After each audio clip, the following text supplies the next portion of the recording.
नमस्कार विद्यार्थियों। आज की हमारी चर्चा का विषय है आचार्य हजारी प्रसाद द्विवेदी और उनका निबंध नाखून क्यों बढ़ते हैं। अनिवार्य हिंदी के गद्य भाग में यह संकलित है और आचार्य हजारी प्रसाद द्विवेदी पर पूर्व में हम कई चर्चाएं कर चुके हैं और लगभग उसके सभी भागों पर विचार विमर्श कर चुके हैं। यहाँ हम आचार्य हजारी प्रसाद द्विवेदी के व्यक्तित्व और निबंध के बीज भाव पर एक सामान्य सी संक्षिप्त दृष्टि डालेंगे और इस पाठ पर बनने वाले प्रश्नों को पुनः दोहराएंगे। पुनः इसलिए दोहराएंगे क्योंकि पूर्व की चर्चा में हम इस पाठ के लगभग 50 प्रश्नों पर विचार कर चुके हैं। आज हम इस संपूर्ण पाठ पर संक्षेप में दृष्टिपात करेंगे। तो सबसे पहले हम बात करते हैं आचार्य हजारी प्रसाद द्विवेदी की। आचार्य हजारी प्रसाद द्विवेदी को हम एक हिंदी में श्रेष्ठ ललित निबंधकार के रूप में जानते हैं। उन्होंने अपने साहित्य चिंतन में परंपरा, लोक और संस्कृति को सबसे अधिक महत्व दिया है। वे परंपरा, लोक और संस्कृति के अध्येता, व्याख्याता, विशेषज्ञ के साथ ही उसके प्रति आस्थावान साहित्यकार और विद्वान माने जाते हैं। उनके साहित्य चिंतन और जीवन दर्शन की एक और महत्वपूर्ण विशेषता है और वह है कि वो अपने चिंतन में, अपने दर्शन में मनुष्यता को, मानवता को सबसे अधिक महत्व देते हैं। समाज में मनुष्यत्व की पुनः संस्थापना हो और मनुष्य एक पूर्ण मानव के रूप में उठ खड़ा हो, ऐसा प्रयास आचार्य हजारी प्रसाद द्विवेदी अपनी साहित्य चेतना के माध्यम से करने का प्रयास करते हैं। यदि हम साहित्य के क्षेत्र में उनकी उपस्थिति की अगर बात करते हैं तो आचार्य हजारी प्रसाद द्विवेदी हिंदी में शीर्ष स्तर के साहित्यकार, आलोचक और निबंधकार के रूप में हमारे सामने आते हैं। देश के नामी 3 विश्वविद्यालय हैं, शांति निकेतन, काशी हिंदू विश्वविद्यालय, पंजाब विश्वविद्यालय। ऐसे विश्वविद्यालयों में उनको सेवा का अवसर मिला या कि इन विश्वविद्यालयों में उन्होंने साहित्यिक वातावरण निर्मित किया और समूचे देश में साहित्य के वातावरण को मजबूत किया। उन्हें साहित्य के क्षेत्र में विशिष्ट योगदान के लिए पद्म विभूषण पुरस्कार भी प्रदान किया गया और हिंदी का साहित्य अकादमी पुरस्कार भी मिला। कबीर पर उत्कृष्ट आलोचना के लिए आचार्य हजारी प्रसाद द्विवेदी को मंगला प्रसाद पारितोषिक पुरस्कार मिला। सूर साहित्य पर इंदौर साहित्य समिति की ओर से स्वर्ण पदक भी प्रदान किया गया। पूर्व की चर्चाओं में हमने इन दोनों पुरस्कारों का जिक्र नहीं किया था, मंगला प्रसाद पारितोषिक और स्वर्ण पदक। तो यहाँ पर आप ये भी ध्यान रखना कि कबीर पर उत्कृष्ट आलोचना के लिए उन्हें मंगला प्रसाद पारितोषिक मिला और सूर साहित्य पर इंदौर साहित्य समिति की ओर से स्वर्ण पदक प्रदान किया गया। इस प्रकार से आचार्य हजारी प्रसाद द्विवेदी निबंधों के क्षेत्र में भी पूरी तरह से एक प्रसिद्ध निबंधकार है। आलोक पर्व पर उन्हें हिंदी साहित्य अकादमी की ओर से 1973 में पुरस्कार प्रदान किया गया। अगर हम आचार्य हजारी प्रसाद द्विवेदी की भाषा शैली की अगर बात करते हैं तो द्विवेदी जी की भाषा द्विवेदी जी एक प्रकार से भाषा के प्रकांड पंडित थे। संस्कृतनिष्ठ शब्दावली के साथ साथ आपने निबंधों में उर्दू, फारसी, अंग्रेजी एवं देशज शब्दों का भी प्रयोग किया है। इनकी भाषा प्रौढ़ होते हुए भी सरल, संयत तथा बोधगम्य है। मुहावरेदार भाषा का भी प्रयोग आचार्य हजारी प्रसाद द्विवेदी ने बड़ी सफलता के साथ किया है। विशेष रूप से इनकी भाषा शुद्ध संस्कृतनिष्ठ साहित्यिक खड़ी बोली है। इन्होंने अनेक शैलियों का विषय के अनुसार अपने निबंधों में प्रयोग किया है, जैसे गवेषणात्मक शैली, आलोचनात्मक शैली, भावात्मक शैली, हास्य व्यंग्य शैली, उद्धरण शैली जैसी शैलियों का प्रयोग उन्होंने अपने निबंधों में किया है।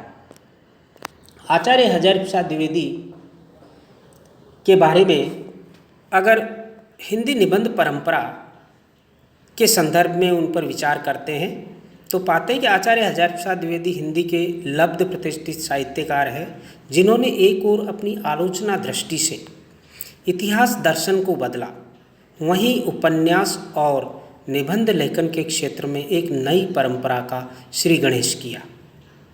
इतिहास दर्शन को बदलने से तात्पर्य यह कि जिस समय आचार्य हजारी प्रसाद द्विवेदी साहित्य के क्षेत्र में अवतीर्ण हुए, उस समय आचार्य रामचंद्र शुक्ल साहित्य के क्षेत्र में, आलोचना के क्षेत्र में, साहित्य के इतिहास लेखन के क्षेत्र में काम कर रहे थे और उन्होंने जो हिंदी साहित्य का इतिहास लिखा है उसमें युग धर्म को दृष्टिपात रखते हुए, युग धर्म पर विचार करते हुए समस्त साहित्य की आलोचना की, समस्त साहित्य को देखने और परखने का काम किया।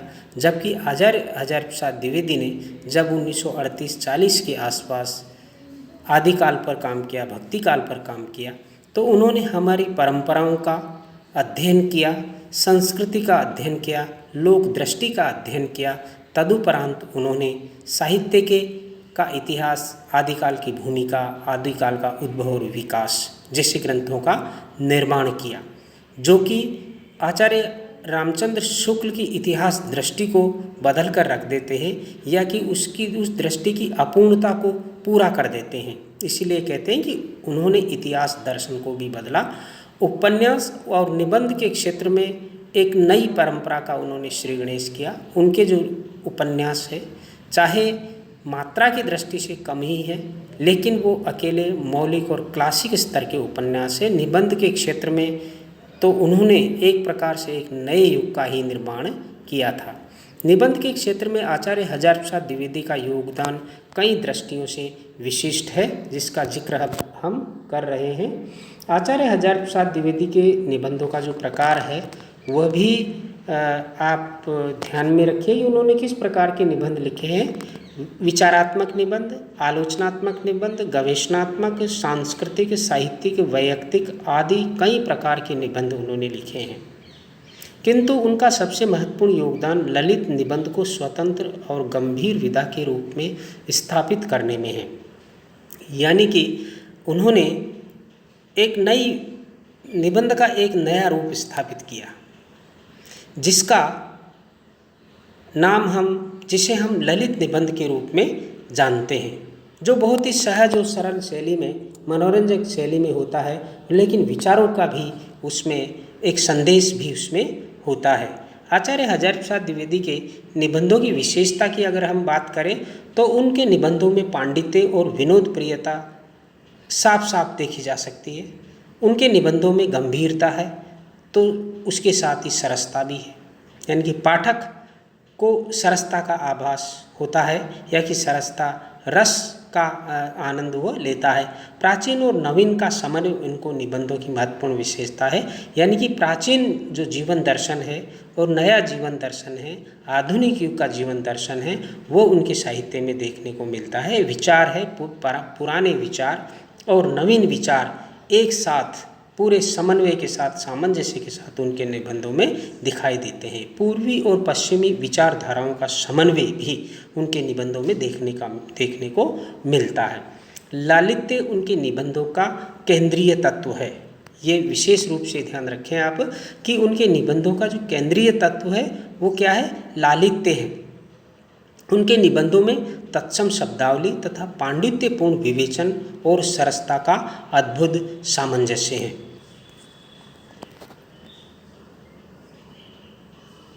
आचार्य हजारी प्रसाद द्विवेदी के जो निबंध है और उनमें जो आपके पाठ्यक्रम में जो निबंध आया है जिसका नाम है नाखून क्यों बढ़ते हैं, एक विशिष्ट कोटि का और उत्कृष्ट निबंध है। आज इसमें आचार्य हजारी प्रसाद द्विवेदी का मानवतावादी दृष्टिकोण उभर कर सामने आया है। द्विवेदी जी एक प्रख्यात लेखक और निबंधकार थे। उनका एक ललित निबंध है। इस निबंध के माध्यम से बार बार कट जाने पर भी बढ़ जाने वाले नाखून के बहाने अत्यंत सहज शैली में सभ्यता और संस्कृति की विकास गाथा को उद्घाटित आचार्य हजारी प्रसाद द्विवेदी ने किया है। साथ ही एक प्रकार से शांति और भाईचारे का संदेश भी दिया है, क्योंकि जो मानव सभ्यता है वो दो विश्व युद्धों को देख चुकी थी, उसमें विनाश की विभीषिका को देख चुकी थी, उसमें एटम बम जैसे आणविक हथियारों के इस्तेमाल से भयंकर नरसंहार भी देख चुकी थी। इसलिए उन्होंने सशस्त्रीकरण का यहाँ पर विरोध किया है। इस निबंध में एक और नाखून का बढ़ना मनुष्य की आदिम पाशविक वृत्ति और संघर्ष चेतना का प्रमाण है, वे ऐसा मानते हैं। दूसरी ओर नाखूनों को बार बार काटते रहना और अलंकृत करते रहना मनुष्य के सौंदर्य बोध और सांस्कृतिक चेतना को भी निरूपित करता है, जिसका उल्लेख बड़े ही विनोदपूर्ण ढंग से आचार्य हजारी प्रसाद द्विवेदी ने वात्स्यायन के कामसूत्र का जिक्र करते हुए नाखून एक सौंदर्य प्रसाधन की सामग्री भी है या कि अंग है, इस बात का उन्होंने उल्लेख अपने इस निबंध में किया है। नाखून क्यों बढ़ते हैं, यह एक उच्च कोटि का ललित निबंध है जिसमें भारतीयता, उसकी महत्ता का प्रतिपादन किया गया है। यहाँ के लोगों की सामाजिक व्यवस्था, राजनीतिक चित्त, रहन सहन, भाषा ज्ञान, सांस्कृतिक अभ्युत्थान पर सम्यक रूप से आचार्य हजारी प्रसाद द्विवेदी ने प्रकाश डाला है। इसमें राष्ट्र की सभ्यता और संस्कृति पर विहंगम रूप से विचार किया गया है। यह निबंध एक प्रकार से भारतीयता का प्रतीक है, भारतीयता की पहचान है। आगे देखिए, हम इस निबंध के बीज भाव पर संक्षेप में विचार करेंगे। यह निबंध आचार्य हजारी प्रसाद द्विवेदी का एक सहज रूप से लिखा हुआ लेकिन गंभीर विषय का प्रतिपादन करने वाला निबंध है। उनकी बेटी उनसे अचानक एक प्रश्न कर लेती है कि नाखून क्यों बढ़ते हैं, और आचार्य हजारी प्रसाद द्विवेदी ने इस निबंध को, इस विषय को, इस प्रश्न को बड़े ही गंभीरता से लिया और उस पर उनका साहित्यकार जागृत हो उठा। उनका जो साहित्यकार मन है वह चिंतनशील हो उठा और नाखून के पीछे जो उन्होंने तर्क प्रस्तुत किया है, जो उसका विश्लेषण किया है, वह देखने योग्य है। इस लालित्यपूर्ण निबंध के माध्यम से उन्होंने मानव जीवन में अहिंसा का महत्व प्रतिपादित किया है। अबोध बालिका द्वारा पूछे गए प्रश्न के उत्तर में आचार्य जी की विचार शक्ति ने इस गंभीर और सामयिक महत्व के निबंध का प्रणयन किया है। सामयिक महत्व का निबंध हम इसलिए मानेंगे क्योंकि यह आज की दृष्टि में बहुत ही प्रासंगिक है, क्योंकि आज चारों तरफ वातावरण में वैश्विक स्तर पर हिंसात्मक गतिविधियां हो रही है और मानव हिंसा की आग में की ओर आगे बढ़ रहा है। और आचार्य हजारी प्रसाद द्विवेदी इस निबंध के माध्यम से अहिंसा का संदेश देते हैं। वो महात्मा गांधी का भी इसमें जिक्र करते हैं कि महात्मा गांधी ने प्रेम की बात कही थी, अहिंसा की बात कही थी, अपने अंतर्मन में झांक करके मानवता पर चिंतन करने की बात कही थी। लेकिन गांधी जी की बात को किसी ने नहीं सुना और स्वयं गांधी जी को ही हिंसा का शिकार कर दिया। और इस प्रकार से आचार्य हजारी प्रसाद द्विवेदी कहते हैं कि नाखून बढ़ाने की जो प्रवृत्ति है वो व्यक्ति पर पुनः हावी हो गई है। अबोध बालिका द्वारा पूछे गए प्रश्न के उत्तर में आचार्य जी की विचार शक्ति ने इस गंभीर और सामयिक महत्व के निबंध का प्रणयन किया है। वे नाखून को मनुष्य की भयंकर पाशविक वृत्ति का जीवंत प्रतीक मानते हैं। इस संपूर्ण निबंध में यही एक केंद्रीय भाव है कि मनुष्य की पाशविक वृत्ति का प्रतीक है और जिस पर निरंतर मनुष्य विजय प्राप्त करने की कोशिश करता है, लेकिन समय समय पर यह जो पाशविक वृत्ति है वो उभर कर आ ही जाती है। आगे देखिए, आदिकाल में मानव नाखून का प्रयोग अस्त्र के रूप में करता था। तब वे उसके लिए आवश्यक और उपयोगी थे, क्योंकि वो उसके भरण पोषण के लिए जरूरी थे और उससे एक प्रकार से उसका पालन पोषण होता था और वो जरूरी थे। आचार्य जी को आश्चर्य है कि आज के अस्त्रों के प्रतीक, अस्त्र शस्त्र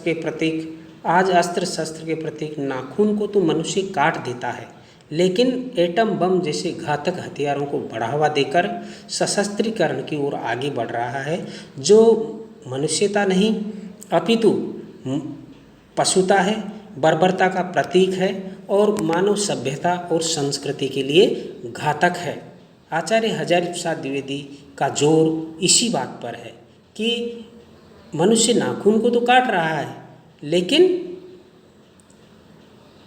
जब हम बाहर का वातावरण देखते हैं तो और वैश्विक स्तर पर जब हम देखते हैं, वैश्विक परिदृश्य देखते हैं, तो हिंसात्मक घटनाएं निरंतर बढ़ती जा रही है।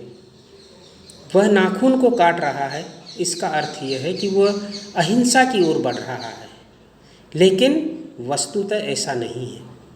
वह छोटे मोटे हथियारों को छोड़कर एटम बम तक जैसे घातक हथियारों की ओर बढ़ रहा है, सशस्त्रीकरण की ओर बढ़ रहा है, मनुष्यता की ओर नहीं पशुता की ओर बढ़ रहा है, जो कि उसकी बर्बरता का प्रतीक है।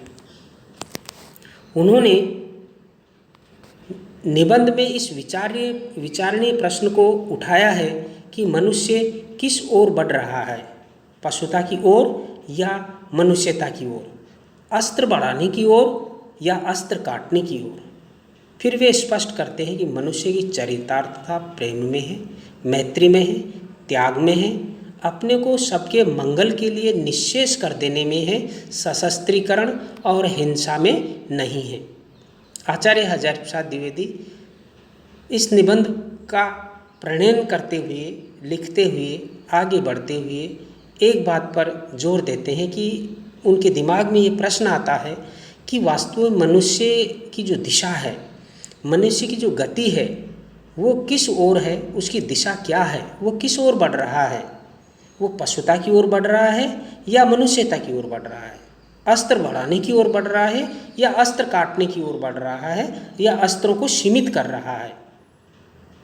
लेकिन आचार्य हजारी प्रसाद द्विवेदी जब नाखूनों को देखते हैं तो निराश हो जाते हैं, और निराश होने का कारण यह है कि बाहर के वातावरण में हिंसा और मारकाट का ही दृश्य है। मनुष्य प्रतिद्वंद्विता में हथियारों को बढ़ा रहा है, हथियारों की ओर बढ़ रहा है, हिंसा की ओर बढ़ रहा है, युद्ध की ओर बढ़ रहा है, अमानुषिकता की ओर बढ़ रहा है, बर्बरता की ओर बढ़ रहा है। लेकिन आचार्य हजारी प्रसाद द्विवेदी स्पष्ट करते हुए कहते हैं कि मनुष्य की वास्तविक जो सफलता है, मनुष्य की वास्तविक चरितार्थता है, वह युद्ध में नहीं है, हिंसा में नहीं है, शत्रुता में नहीं है, बल्कि प्रेम में है, मैत्री में है, भाईचारे में है, त्याग में है, सब अपने आप को सबके मंगल में निःशेष कर देने में है, सबके मंगल में अपने आप को मिटा देने में है, सशस्त्रीकरण और हिंसा में नहीं है। आचार्य हजारी प्रसाद द्विवेदी ने इस प्रकार इस निबंध के माध्यम से सशस्त्रीकरण का विरोध किया है और आदमी अनजाने में ही हिंसा और सशस्त्रीकरण की ओर बढ़ रहा है, उसके प्रति उन्होंने इसमें सचेत किया है और मनुष्य की चरितार्थता की बात कही है कि आज भौतिक संपदा को मनुष्य की सफलता तो कहा जा सकता है, लेकिन चरितार्थता नहीं कहा जा सकता। चरितार्थता तो वास्तव में प्रेम में है, मैत्री में है, भाईचारे में है, त्याग में है और दूसरों के लिए अपने आप को निःशेष कर देने में है, मिटा देने में है। ये इस निबंध की महत्वपूर्ण विशेषता है। इस प्रकार उन्होंने एक सहज स्वाभाविक वार्तालाप के माध्यम से इस निबंध को आरंभ कर उसे बहुत गंभीर और विचारोत्तेजक निष्कर्ष तक पहुंचा दिया है, जो उनकी निबंध कला का उत्कृष्ट उदाहरण है। चूँकि यह एक ललित निबंध है और ललित निबंध की यही विशेषता होती है कि वह सहज तरीके से वार्तालाप के रूप में शुरू होता है, उसमें हल्का फुल्का मनोरंजन भी होता है, विनोद प्रियता भी होती है, लेकिन बीच में फिर वह निबंध गंभीर और विचारोत्तेजक बन जाता है और पाठक जब इस निबंध में से को पढ़ करके उससे बाहर निकलता है तो गंभीर विचार लेकर, गंभीर संस्कार लेकर ही बाहर की ओर जाता है। तो इस प्रकार से नाखून क्यों बढ़ते हैं आचार्य हजारी प्रसाद द्विवेदी का एक महत्वपूर्ण निबंध है। ये उनकी निबंध कला का एक उत्कृष्ट उदाहरण है। निबंध में मानव सभ्यता के सशस्त्रीकरण, स्वाधीनता और इंडिपेंडेंस का अंतर, सहृदयता, सहजात वृत्ति, पशुता और मनुष्यता में अंतर, मानव धर्म, अहिंसा, स्व का बंधन, भारतीय संस्कृति और आदर्श आदि पर गंभीर चिंतन किया गया है। इंडिपेंडेंस और स्वाधीनता में जो अंतर है, इसके बारे में हम पूर्व की चर्चाओं में बराबर से जो कि विस्तार पूर्वक आप लोगों को बता चुके हैं। स्व का बंधन है, भारतीय संस्कृति और उसके आदर्श हैं, इसके बारे में भी हम बात कर चुके हैं कि स्व का जो बंधन है वह एक प्रकार से आत्मानुशासन है और यह समूचे विश्व में केवल और केवल भारत की भारतीयता है, भारत की विशेषता है कि यहाँ पर लोग स्व के बंधन को, आत्मानुशासन को सर्वोपरि मानते हैं। और इसीलिए जब भारत आज़ाद हुआ था तो अंग्रेजी के समाचार पत्र थे वो इंडिपेंडेंस शब्द का इस्तेमाल कर रहे थे और भारतीय समाचार पत्र थे वे स्वाधीनता शब्द का प्रयोग कर रहे थे। आगे देखिए, अब हम आचार्य हजारी प्रसाद द्विवेदी के इस पाठ पर आधारित जो प्रश्न हैं उनका हम आपके सामने प्रस्तुत कर रहे हैं। वैसे ये प्रश्न लगभग इसी रूप में आप लोगों के सामने पूर्व की चर्चा में आ चुके हैं, लेकिन फिर भी हम इसको एक बार आपके सामने दोहरा देते हैं। नाखून मनुष्य की किस वृत्ति के द्योतक और प्रतीक है? तो उत्तर होगा पाशविक वृत्ति। नाखून को काटने की प्रवृत्ति को लेखक ने किसकी निशानी बताया है? तो उत्तर होगा मनुष्यता। नाखून क्यों बढ़ते हैं? पाठ के अनुसार इंडिपेंडेंस का अर्थ है अनधीनता। नाखून क्यों बढ़ते हैं? पाठ के अनुसार स्वाधीनता का अर्थ है स्वयं के अधीन या स्व का बंधन। सहजात वृत्ति क्या है? तो सहजात वृत्ति को आचार्य हजारी प्रसाद द्विवेदी ने अपने इस निबंध में अनजान स्मृतियाँ बतलाया है। अगला प्रश्न है, भारतीय चिंतन अनधीनता के रूप में सोचकर स्वाधीनता के रूप में भारतीय चिंतन अनधीनता के रूप में न सोचकर स्वाधीनता के रूप में सोचता है, ये विचार किसका परिणाम है? तो उत्तर होगा भारतीय संस्कारों का। नाखून क्यों बढ़ते हैं? निबंध के लेखक का नाम बताइए। तो उत्तर होगा आचार्य हजारी प्रसाद द्विवेदी। किसने कहा था सब पुराने अच्छे नहीं होते, सब नए खराब नहीं होते? तो उत्तर होगा कालिदास ने। अहिंसा, सत्य और अक्रोध मूलक धर्म का मूल उत्स क्या है? तो उसका उत्तर होगा आत्मनिर्मित बंधन या स्व का बंधन। मनुष्य को सर्वत्र कौन पछाड़ता है? तो उत्तर होगा अज्ञानता। किसने कहा था हिंसा को मन से दूर करो, मिथ्या को हटाओ, क्रोध और द्वेष को दूर करो, लोक के लिए कष्ट सहो? तो ये कथन है महात्मा गांधी का। अगला जो प्रश्न है वह है किसने कहा था कि प्रेम बड़ी चीज़ है क्योंकि वह हमारे भीतर है, उच्छृंखलता पशु की प्रवृत्ति है? तो उत्तर होगा महात्मा गांधी ने। उसे गोली मार दी गई, आदमी के नाखून बढ़ाने की प्रवृत्ति हावी हुई, गोली किसे मार दी गई थी? उत्तर होगा महात्मा गांधी। जीवन के अस्त्र शस्त्र को बढ़ने देना, जीवन में अस्त्र शस्त्र को बढ़ने देना मनुष्य की किस निशानी का सूचक है? वह है पशुता और बर्बरता। मनुष्य में जो घृणा है, जो अनायास बिना सिखाए आ जाती है, किस बात की द्योतक है? तो उत्तर होगा पशुत्व। नाखून क्यों बढ़ते हैं निबंध में द्विवेदी जी ने मनुष्य की चरितार्थता किस बात में बतलाई है? तो चरितार्थता है मैत्री, प्रेम, त्याग और मंगल कामना में। अगला प्रश्न है मनुष्य पशु से किस बात में भिन्न है? तो देखिए, संयम, संवेदना, श्रद्धा, तप और त्याग में मनुष्य से भिन्न है। ये गुण मनुष्य में ही है, पशु में नहीं है। अगला प्रश्न है नाखून क्यों बढ़ते हैं किस कोटि का निबंध है? ललित निबंध कोटि का है, ललित निबंध है, विचारात्मक निबंध है। आचार्य हजार प्रसाद द्विवेदी रविंद्रनाथ टैगोर के आमंत्रण पर शांति निकेतन में कब गए थे? तो उत्तर होगा 1930।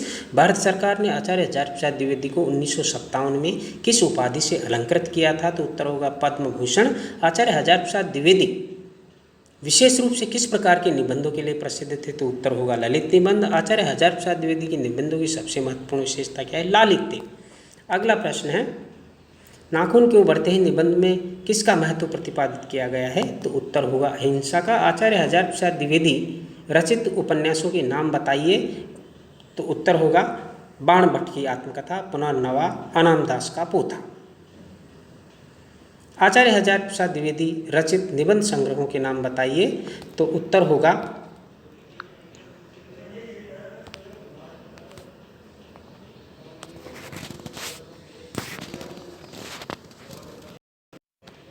आचार्य हजार प्रसाद द्विवेदी के प्रमुख निबंध संग्रह कौन कौन से हैं? तो विचार प्रवाह, अशोक के फूल, कुटज, विचार और वितर्क, ये नहीं है, इसको ध्यान रखिएगा। कल्पलता, हमारी साहित्यिक समस्याएं। अगला प्रश्न है हिंदी में ललित निबंध को स्वतंत्र और गंभीर विधा के रूप में स्थापित करने का श्रेय किसको जाता है? तो आचार्य हजार प्रसाद द्विवेदी होगा उत्तर। नाखून क्यों बढ़ते हैं? यह प्रश्न आचार्य हजार प्रसाद द्विवेदी से किसने पूछा था? तो उत्तर होगा उनकी छोटी बेटी ने। अगला प्रश्न है आदिम काल से ही जीवन रक्षा के लिए बहुत जरूरी थे नाखून।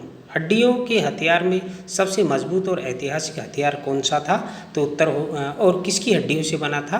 तो हथियार का नाम है वज्र, जो इंद्र का था। दधीची मुनि की हड्डियों से ये बना था। आर्यों के पास अस्त्रों से क्या श्रेष्ठ था? तो उत्तर होगा लोहे के हथियार और घोड़े। किस देश के लोग बड़े बड़े नाखून पसंद करते थे? तो उत्तर होगा गौड़ देश। छोटे नख अर्थात नाखून कौन लोग रखते थे? दाक्षिणात्य।